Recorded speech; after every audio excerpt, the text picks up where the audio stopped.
거란의 신선, 고구려의 전복자, 여하의 서쪽 지류가 닿는 서랍목륜강,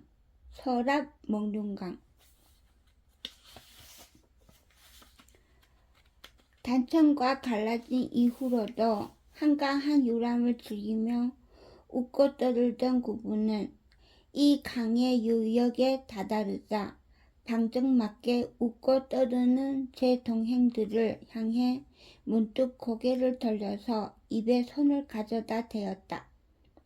그 험난한 어디를 다니면서도 별달리 긴장하는 바 없던 이 유쾌한 태왕은 이번만큼은 사뭇 진지한 얼굴로 입을 열었다.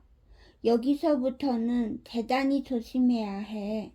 아주 위험한 곳이니까. 어째서요? 와본 적이 있으십니까? 들었어. 이 근방 거란족 유목민들은 외인의 머리뼈를 줄에 꿰어 말에 달고 다니며 술 먹는 바가지로 쓴다더라. 무리가 모두 소스라치게 놀라 얼른 허리를 숙이며 손으로 제 입을 막았다. 해도 너무 걱정은 마라. 한 해 내내 가축 먹일 풀 찾아 떠도는 이들이라 마주칠 일이 없다. 지금은 늦겨울이니 저 먼저 남쪽 어디서 돌아다닐 때야. 다시 모두가 놀란 가슴을 쓸어내리며 한숨을 쉬는데 문득 더굴꾼 편달이 외마디 소리를 질렀다. 그는 제 입을 가리며 손가락을 들어 먼 곳을 가리키며 물었다. 혹 그자들이 저자들인지요? 순간 풀썩 소리를 내며 우상이 다리에 힘이 풀렸는지 제자리에 주저앉았다. 편달의 손가락이 가리킨 곳에서는 짐승의 가죽을 걸친 우락부락한 야인들 10명이 그야말로 초원의 야수들처럼 먼지를 일으키며 맨발로 달려오고 있었다. 몽둥이와 도끼를 든 자부터 창과 칼을 휘두르는 자들까지 결코 그들을 반기는 모양새는 아니었다. 일행의 시선이 일제히 종득으로 향했다. 그는 여태껏 기나긴 여로에서도 부득불 메고 다닌 기다란 등짐을 주섬주섬 풀어 창을 꺼내 들고 있었다. 비록 이름 모를 야인에게 죽었으나 폐하를 위한 충절만은 기억해 두십시오. 죽어? 너 연호의 후인이라며? 그게 무덤 파는 데 쓴다고 창날이 죄 달아버려서. 그러고는 진심인지 신용인지 뭉뚝한 창날로 제 손바닥을 찔러 보이며 멋쩍게 웃으니 주저앉은 우상이 머리를 감싸쥐며 아이고 죽는 소리를 내는데 달려오는 야인들을 가만히 지켜보던 편달이 문득 고개를 갸웃거렸다. 저놈들 복색이 이상한데요. 지척에 이른 야인들은 과연 괴상한 복장을 하고 있었다. 씻지 않은 몰골과 아무렇게나 자란 수염, 이름 모를 맹수의 가죽을 걸쳤으나 머리에는 무명으로 짠 하얀 두건을 두른 것이 때가 탔음에도 마치 선비의 문건과도 같은 모양이었다. 게다가 그중 우두머리로 보이는 이는 도포마저 걸치고 있었다. 여태 태연자약하기만 하던 구부는 오히려 이를 보며 짤막한 신음을 내었다. 그들은 짐승을 몰아가듯 서서히 일행을 포위하며 차츰 가까이 다가왔다. 포위망이 좁혀져 이제 창칼 닿을 거리까지 닿자 야인의 우두머리로 보이는 이가 알아들을 수 없는 고함을 쳤다. 편달과 우상은 주저앉은 채 엉덩이로 뒷걸음치고 창 잡은 정득의 얼굴에 흐르는 땀이 갑절로 늘었다. 일촉즉발의 긴장이 이어지는 가운데 이제껏 고개를 갸웃거리며 야인들을 살피던 현찬이 갑자기 외쳤다. 야만인의 모습이 그야말로 몸에는 벌레가 꼬이고 얼굴에 온통 털이 수북한 사이로 말이 나오는구나. 야인들을 바라보던 그는 허공에 손가락을 들어 만자를 그리며 그렇게 외쳤고 순간 이를 들은 야인들은 좁혀오던 발걸음을 일제히 멈췄다. 이상한 일이었다. 서로의 얼굴을 쳐다보던 그들은 믿을 수 없게도 공손히 무기를 땅에 내려 넣더니 곧 어정쩡한 표정, 마치 미소를 짓는 듯 기괴한 표정을 보였다. 이어서 몸에 맞지 않는 덕포를 걸친 우두머리가 한 발 앞으로 나오며 갑자기 고개를 푹 숙여 보인 뒤 양손을 공손히 아랫배에 모은 채로 선비를 향해 입을 열었다. 혹 글 읽는 선비님이십니까? 놀라고 당황한 일행은 그 갑작스레 변한 태도에 무어라 답하지 못한 채 서로의 얼굴만 번갈아 바라보았다. 알 수 없는 일이었다. 방금까지 짐승을 사냥하듯 우악스레 달려오던 그 야인들은 이제 더없이 공손한 태도로 일행을 향해 일제히 예를 표하고 있었다. 곧 구부가 천천히 앞으로 나섰다. 그는 무슨 이유인지 밝지 못한 얼굴로 가만히 우두머리를 바라보다 무거운 목소리를 내었다. 너희는 글단 거란이냐? 그렇습니다. 알 수 없는 일이었다. 선비의 말을 들은 이후로 그 이상한 야인들의 태도는 완연히 변해 있었다. 우두머리는 가지런히 손을 모은 채 구부에게 더없이 예의 바른 태도로 답했다. 너희가 글을 아느냐? 즐겨 배우고 있습니다. 너희에게 글을 가르친 자가 누구더냐? 각계의 스승은 다르나 거란의 큰 스승은 동진의 대학 사한 어른신이십니다. 구부는 더욱 얼굴을 굳히며 이내 눈을 감아버렸다. 그리고 잠시 후 기다리고 있는 우두머리를 향해 나지막하게 말했다. 너의 부락으로 가자. 강요역에는 수천 개의 움막이 지어져 있었다. 서랍몽련, 유역의 유목민들에 대해 전해 들은 적 있던 구부는 그 아는 바와 크게 다른 모습을 묵묵히 바라보고 있었다. 불과 10해 전만 해도 거란은 정착하는 곳 없이 떠돌던 이들이었다. 양떼를 몰아가며 남하해 목초지를 찾아 돌아다니다 한 해 중 비가 내리는 기간에만 사막을 다시 지나 북진해오던 그들이었다. 자연이 한데 모여 살지도 않았을 뿐더러 부족마다 우두머리가 있기는 했지만 따로 전체 부족의 대표가 있지는 않았다. 그러나 지금 그들의 공들여 지어진 부락 중심에는 8개의 깃발과 함께 가장 크게 솟은 움막이 있었고 그 움막의 주인은 왕과도 같은 미쉐로 뭇 부락민들의 위에 군림하고 있었다. 그대가 거란의 우두머리요? 귀한 선비가 당도했다는 소식을 들은 거란의 우두머리는 직접 나와 구부를 맞이했다.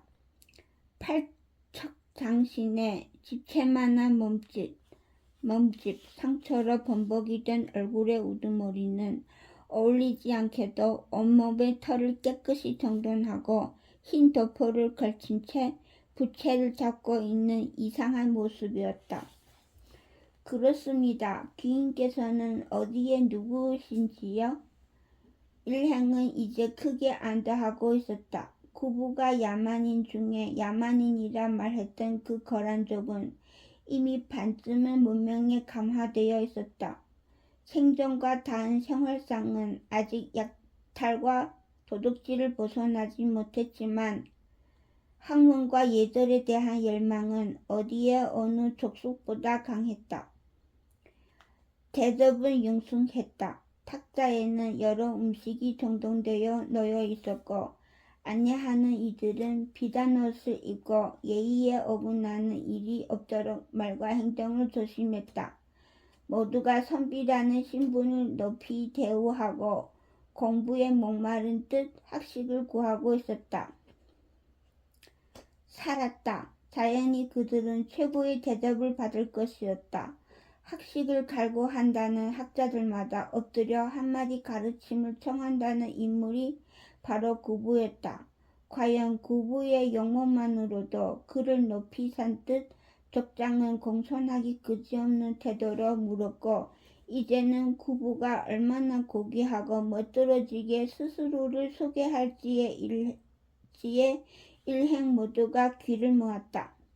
그래, 내가 누구인지 물었느냐? 곧 모두의 눈길이 쏠린 가운데 구부는 천천히 양손을 들어 올려 앞으로 모았고 이내 그는 두 손을 천천히 기묘한 모양으로 비틀었다. 이 몸은 거란의 신선이다. 순간 모두가 얼었다.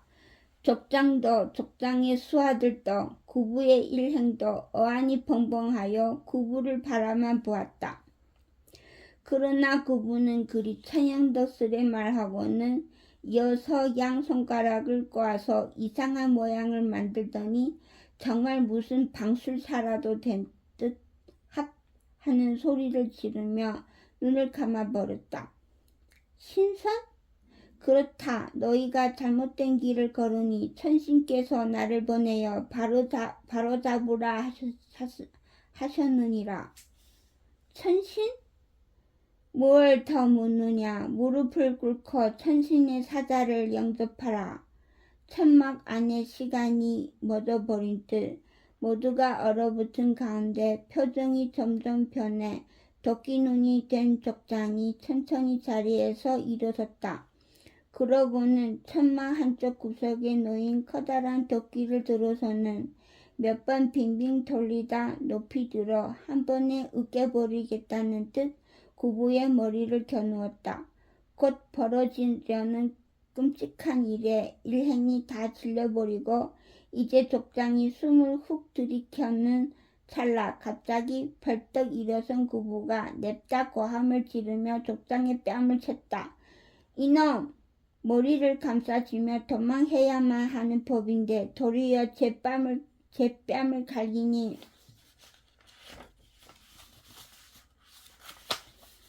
족장은 얼른 도끼를 내리치지 못하고 멍하니 구부를 보았고 구부는 성난 목소리로 그를 질책했다. 네가 이리 방자하니 거란에 천벌이 내렸구나. 창고는 죄 바닥을 보이고 온갖 괴질이 창궐했으리라. 7개 부족의 모두의 마음이 제각기 달라 서로 미워하고 시기하리라. 도둑이 늘고 살인이 잦으며 수없는 백성이 도망하겠구나. 강물이 퍼렇게 뜨고 죽은 고기가 떠오르며 가축은 마르고 말은 퍼지니 이 모두가 내 놈의 덕이 모자란 까닭이로다. 사방 천리를 살피니 푸른 소는 풀을 뜯는데 하얀 말이 달리지 않는다. 계집은 살판이 났고 사내는 병이 났다는 말이었다. 서로 시기만 일삼고 말로만 다툴 뿐 나가 일하는 이가 없을 것이다. 혼인하는 이가 드물고 자식을 갖는 이는 더 드물 것이다. 대답하여라. 내 말이 틀리느냐? 구부의 난동이 갈수록 가관이라 일행은 풀썩 주저앉고 거란인들은 더욱 흥분해 길길이 날뛰었으나 막상 도끼를 족장만은 언제부터인지 구부의 말을 가만히 듣고만 있었다. 마침내는 도끼를 내려놓고 구부를 이상한 눈으로 쳐다보던 그는 어째서인지 말투마다 조심스러운 투로 물었다. 당신이 거란의 일을 어찌 그리 아시오?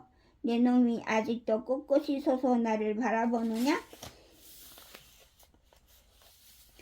아니 그렇다고 신선이라니.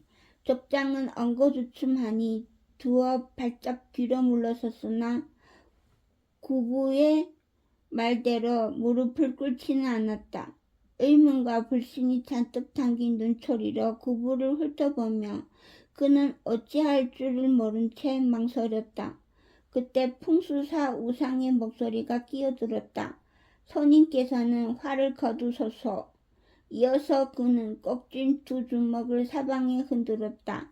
푸른 가루와 붉은 가루가 어지러이 흩뿌려지고 사방에 틱틱 하는 소리를 내며 작은 불꽃과 연기가 튀었다. 생전 본 적 없는 신기한 경험에 눈과 귀가 사로잡힌 거란인들은 소리가 날 때마다 연거푸 움찔거리며 뒤로 물러섰다. 초원의 바람을 맞고 돌아갈 자들이 물에 가라앉아 썩으니 혼백의 원통함이 재앙을 부른다. 짐승을 끌어다 사람과 짝지어줄 혼령이 모두 고깃밥이 되었으니 배를 불리어줄 이가 누구며 옳고 그름을 인도해줄 이가 또 누구일까? 안타깝고 안타깝다. 신선이시여, 이 우매한 자들이 알고도 범하는 자들이 아니옵니다. 몰라 그리하는 것이니 용서하소서. 몰라 그리하는 것이니 용서하소서. 초원의 바람을 맞고 돌아갈 자들이 물에 가라앉아 썩으니 혼백의 원통함이 재앙을 부른다. 짐승을 끌어다 사람과 짝지어줄 혼령이 모두 고깃밥이 되었으니 배를 불리어줄 이가 누구며 옳고 그름을 인도해줄 이가 또 누구일까? 안타깝고 안타깝다. 신선이시여, 이 우매한 자들이 알고도 범하는 잘못이 아니옵니다. 몰라 그리하는 것이 용서하소서. 이놈들아, 초원을 누비던 조상을 죄다 물귀신을 만들었으니 너희가 잘 살 도리가 있겠느냐?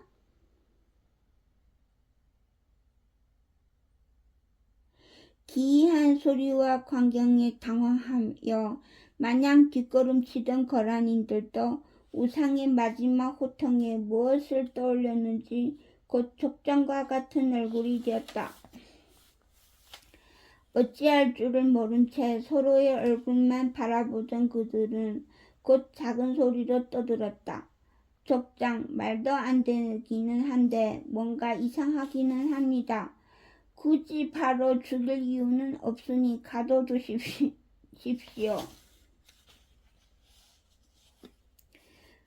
그 가둬두기는 하되 조금 대접을 하면서 가두는 것이 어떨까요? 그들이 작은 목소리로 의논하는 사이 일어선 구부는 제집인 양 걸어 족장의 의자로 가서는 거기 걸터앉아 천연덕스레 턱을 괴고 다리를 꼬았다. 내 듣고 보니 또 그렇다. 제자의 청을 들어 잠시 화를 거두게노라. 며칠 머무를 터이니 너희는 매일 나의 가르침을 듣고 가슴에 새겨라. 천벌을 피하는 설법을 내리게노라. 족장은 눈살을 찌푸린 채 한참을 그냥 그런 구부를 바라보며 몇 번 뭐라 말하려는 듯 입술을 달싹이다 결국 고개를 크게 저어버렸다. 그러고는 한숨과 함께 중얼거리듯 말했다. 얻은 가르침에 결코 요사한 방술에 속지 말라 했거늘. 그러나 저리 신통하게 거란의 일을 짚어내는데 쉽게 여길 수도 없구나. 그러고는 구부를 향해 반쯤 하는 듯 마는 듯 예를 갖추는 신용을 보이고는 옆에 거란인들을 향해 명했다. 이들을 천막에 모셔라. 감시하되 대접 또한 소홀함이 없게 해라. 거란인들은 구부와 일행을 천막 하나를 비워 그곳에 묵도록 했다. 편한 자리를 깔고 먹을 것을 부족함이 없도록 내어왔으나 입구와 주위에 보초를 배치하여 삼엄히 경계하니 실상은 억류된 포로의 꼴이었다. 당장 죽을 줄 알았던 터에 그나마도 다행인지라 일행은 놀란 가슴을 쓸어내리며 평온을 되찾고 곧 그들의 이상한 태왕을 향해 따지듯 물었다. 이게 다 무슨 일입니까? 신선이라니요. 무덤을 찾는 것은 좋아도 묻히는 것은 싫단 말입니다. 이에 태왕은 대답 대신 우상을 향해 빙글거리며 물었다. 읊기시니라. 내가 제법 눈치가 있더구나. 제 하는 일이 이리온데 장단조차 맞추지 못해서야 되겠사옵니까? 거란이 본래 조상 시체를 떠돌며 풍장하는 이들로 아오나 이제 정착해 모여 사니 버릴 것이 없지요. 해도 아무데나 썩게 둘 수가 있겠습니까? 죄 짓는 마음으로 물에 떠내려 보내는 수밖에요. 하하. 그저 미루어 짐작하다 거들기는 했사온데 아까 폐하의 일침은 아리송하기만 합니다. 대체 거란의 속사정은 어찌 그리 짐작하신 것이옵니까? 당연한 일이 아니겠느냐. 유목하던 이들이 갑자기 농사를 짓는다고 농사가 되겠느냐. 배고름이야 당연한 것이지. 각기 다른 지방을 돌던 이들이 함께 모여 사니 서로 처음 보는 풍토병이 돌 것이고 사방 날뛰며 살던 놈들에게 글을 읽으라니 속에 천불이 나서 싸우거나 도망하거나 하겠지. 갑자기 많은 사람이 터를 잡았으니 온갖 오물에 강물이 남아날까. 퍼렇게 썩고 물고기가 죽어날 것이다. 초원을 달리던 말은 다리가 퍼질 테고 풀을 먹던 가축이 지푸라기나 뜨더니 삐쩍 마를 수밖에. 듣자니 정말로 그렇습니다. 허면 그 7부족이 시기하고 반목한다는 말씀은 적장이 천막 앞에 깃발 8개가 있지 않더냐. 하나는 제 부족의 깃발일 테고 나머지 7개는 다른 7부족의 깃발이겠지. 헌데 귀히 아껴야 할 그 7개의 깃발이 모두 낡고 해졌더라. 이는 그들 거란의 결속이 약함을 보여주는 것이다. 사방이 모두 저희들 거란족인 이 땅이 이상하게도 경계가 삼엄한 것 또한 그들의 반목을 보여주는 것이지. 푸른 서와 하얀 말은 무엇이란 말입니까? 옛 읽은 책에 거란의 설화가 있었다. 북쪽 서랍 몽준 강줄기를 타고 내려온 푸른 소를 탄 선녀와 남쪽 노하파를 타고 올라온 흰 말을 탄 사내가 부부가 되어 거란 8부족의 8아들을 낳았다더구나. 유목하는 이들의 먹을 것은 사냥하는 사내가 정착하는 이들의 먹을 것은 집 돌보는 계집이 책임진다. 헌데 저들이 갑자기 정착하였으니 지금은 사내에 비해 계집의 위세가 당당해야겠지. 하여 계집의 푸른 소가 살찌고 사내의 하얀 말이 비실하다 비유한 것이다. 술술 읊어대다 세상 귀찮다는 뜻. 손을 내젓는 구부의 말에 일행이 모두 기가 막혀 입만 벌린 채 듣다 아예 박수를 쳤다. 곧 구부가 누워버리려는 듯 침상으로 가자 풍수사가 다시 그를 붙잡으며 물었다. 듣고 보니 다 그렇습니다만 꼭 신선을 칭한 이유는 무엇입니까? 이 처지로는 무덤을 파고 살피기 힘들게 되었습니다. 잘 모르겠다. 그저 마음 가는 대로 떠돌다 보니 그리 되더라. 예, 어쨌든 어찌 되겠지.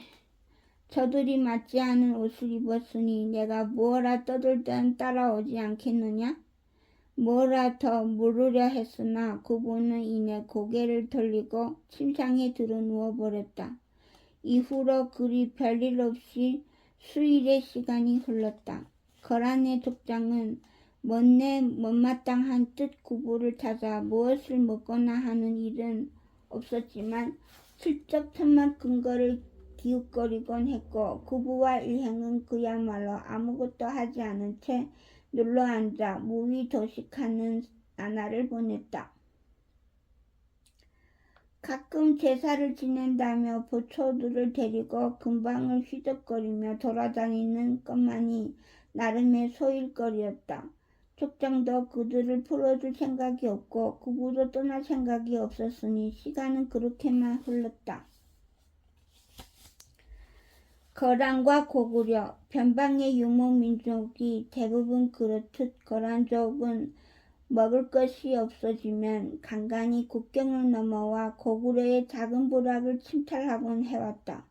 그 부침의 모양새가 좋을 리야 있겠냐마는 긴 세월 고구려인과 그리 멀지 않게 생활해온 그들은 쳐들어와서도 적당치만 요구하였고 때때로는 저희 가축을 조금 내어놓고 가는 경우도 있어 변방의 고구려인은 거란의 침탈을 그저 운 나쁜 해에 겪는 액땜 정도로만 여기곤 했었다. 대개가 강골인 고구려인들이 순순히 삶의 터전과 재산을 몽땅 내어줄 리 없으니 약탈하는 쪽에서도 적당선의 타협을 해온 것이었다. 그러나 이 해는 달랐다. 갑자기 덜변한 그들은 쌀 한 털 가축 한 마리 남기지 않고 모조리 쓸어가는 것은 물론 반항하는 사내는 모조리 죽이고 여인은 닥치는 대로 겁탈했다. 그 모든 일이 끝나면 부락을 아예 불태워 흔적조차 남기지 않았다. 이게 무슨 꼴인가? 거란의 약탈이 있었던 잿더미가 되어버린 변방의 한 고구려 부락에 단 이려는 작게 손을 떠며 까맣게 타버린 아이의 시체를 들어안았다. 약탈의 참상을 수도 없이 보아왔으니 그처럼 참혹한 광경은 처음이었다. 재와 검은 기름이 엉겨붙어 형체조차 알 수 없는 아이의 이마께를 짐작해 어루만지던 그는 주변을 휙 둘러보며 외쳤다. 대체 이게 무슨 꼴이란 말이냐. 군사들도 차마 고개를 똑바로 들지 못해 눈을 피했다. 근래 새를 불린 거란의 약탈이 심해진 것은 익히 알고 있었으나 이토록 참혹한 경우는 처음이었다. 모두가 주먹을 쥔 채 몸을 떨었다. 하루가 지나도록 아무도 말 한마디를 꺼내지 못한 채 조용히 부락을 정리하고 시체를 묻어 주었다. 여태껏 잡은 거란의 포로를 모두 죽여라. 또한 앞으로 보이는 모든 거란인을 죽여라. 이 날로 이천고구려 토벌군의 행보가 바뀌었다. 적당히 작은 부족을 만나거든 겁을 주어 내쫓고 반항하는 부족을 만나서도 무기만 빼앗고 살려주던 이들은 그야말로 지역 맨 밑바닥에 사는 아기들인 양 보이는 모든 거란인을 죽이고 그들의 터전을 불태우며 거란을 짓밟았다. 본래가 수십 수백의 전장을 지나며 걸러지고 또 걸러진 전장의 귀신들이었다. 한치 감정과 망설임이 없는 칼들이 매일같이 거란인의 목으로 떨어졌다. 모조리 죽이고 태워 없애라. 글단 거란의 이름을 지워라. 죽어 떠도는 혼령조차 고구려의 땅을 밟지 못하게 하라. 이후로 겨우 2달가량 요하 동남쪽 근방 수십 개 거란 부락들은 모조리 박살났다. 많아야 1~2천 남짓 모인 작은 부락들은 한 명 고구려 병사조차 닿지 못한 채 무너졌다. 태풍에 쓸리듯 박살나 흩어져 고구려군이 지난 길에 남아난 거란인이 없었다. 도망하거나 도망하지 못해 잡혀 죽었거나 둘 중 하나일 뿐이었다. 멈추지 말라. 끝까지 잡아 없애라. 그렇게 계속해서 거란을 짓밟으며 소진하던 고구려군은 어느 하루 색다른 광경을 마주했다. 수백 수천씩 작게 갈라져 따로 초원을 유목하며 살던 거란이 똘똘 뭉쳐 대군을 이루고 있었다. 8갈래 10만 거란 부족 가운데 2개의 부족 전체가 한데 합쳐 있었다. 아무렇게나 내키는 대로 달리기만 하던 그들이 진향을 잡아 오와 열을 맞춘 채 방책을 세우고 병과를 나누고 있었다. 못해도 삼삼만은 될 법한 대군이 그리 군사의 꼴을 갖추고 있었으며 뒤로는 다시 그 배는 되어 보이는 민간의 군집을 두고 있었다. 식량과 물자는 풍성할 것이었고 제 가족을 지키려는 의지로 강철같은 결속을 보일 것이었다. 소문이 사실이었습니다. 갈라져만 다니던 거란 놈들이 한데 모인다더니 나름 군집까지 꾸렸습니다. 이상하기는 하군요. 놈들이 어디서 뭘 배우기는 배웠나 봅니다. 휘하 장수들의 말이 오가는 가운데 이련은 따라온 고구려 군사를 한번 쭉 훑었다. 불과 2천 남짓의 적은 숫자지만 벌써 몇 년째 온 천지 싸움터를 굴러다니는 달코 다른 군사들, 별이고 또 별이 어진 날선 싸움꾼들, 곧 반대편 거란인의 진영에 눈길을 두었다. 수십 배는 큰 덩치의 거대한 군세, 그러나 이련의 눈에는 차츰 그 수많은 병사의 바다에 떠도는 불안과 공포가 보이고 있었다. 억지로 숫자만 쥐어짜낸 풋내기 군사들과 그 뒤에 숨어 떨고 있는 피난민들, 거란에 맴도는 불안의 뿌리까지 깊이 들여다보던 이련은 곧 코웃음을 쳤다. 성 없이 저런 진영을 짜다니. 사방이 횡하니 관문도 홈로도 없는 데다 싸울 놈보다 짐짝이 더 많다. 전장 속에 수만의 인지를 내어두고 감히 내게 맞서는가. 놈들의 떨림이 여기까지 느껴진다. 더 생각할 것도 없다는 뜻 곧바로 적진을 가리키며 진군을 명하려는데 곁을 따르던 울루가 급히 만류했다. 하운데 전하, 저만한 군사가 모였다면 이제 이것은 전쟁입니다. 약탈을 응징하는 토벌이 아닌 거란과 고구려의 전쟁이 됩니다. 아시다시피 저들은 유목족, 고구려는 저들과의 전쟁으로 얻을 것이 없습니다. 영토도 재물도 따로 없는 이들입니다. 우리 고구려는 대국이며 저들은 구구절절 맞는 말이 이어졌으나 이련은 제 두꺼운 입술엔 손가락을 가져다 대었다. 드높은 자부심, 몇 번이나 상처 입은 그 자부심은 다치고 패인 곳마다 맹목적 애국으로 점철되어 있었다.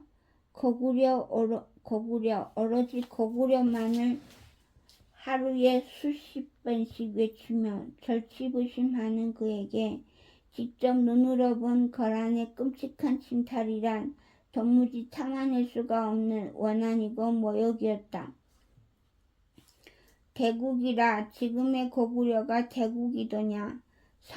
선비에 엎드리고 진에 엎드리고 숙신에 버림받고 백제에 얻어맞으며 거란에까지 신음하는 고구려가 어찌 대국이라 불리느냐. 겁먹고 움츠러든 신하들이 군사 하나 내어놓지 않은 고구려가 불악이 통째로 불타고 어린아이가 죽어도 모르는 척 입다치고 고개 숙인 지금의 이 나라가 내 여태 큰 착각을 하였다. 애초에 내가 쌓아올린 것은 부국과 강병이 아니었다. 이름이었다. 온 거구려인이 자랑스럽게 외치고 사방에 적이 두려워할 이름. 처음부터 나와 너희의 역할은 그것이었다. 생이 다할 때까지 천지를 두드려 흔들고 부수다 전장에서 쓰러지는 것. 다시는 저 따위 도적이 함부로 고구려의 땅을 밟지 못하도록 온 천하에 선포하는 것이 그것이 우리의 역할이었다. 울루가 더 입을 열지 못하는 사이 다른 장수가 나서 울루를 뒤로 밀어내며 짧게 고개를 숙였다. 갈 곳을 정하시는 것은 전하십니다. 저희는 어디서 죽든 전하의 곁에서 죽겠습니다. 곧 이전이 말을 몰아가고 고구려 군사가 그를 따르기 시작했다. 수만의 거란인들이 모여 이를 갈며 방비하는 번거지로 그 모습이 눈에 드러나고 귀에 그들의 고함이 선명히 들려오는 곳에 이르기까지 그저 말을 몰아 천천히 진군했다.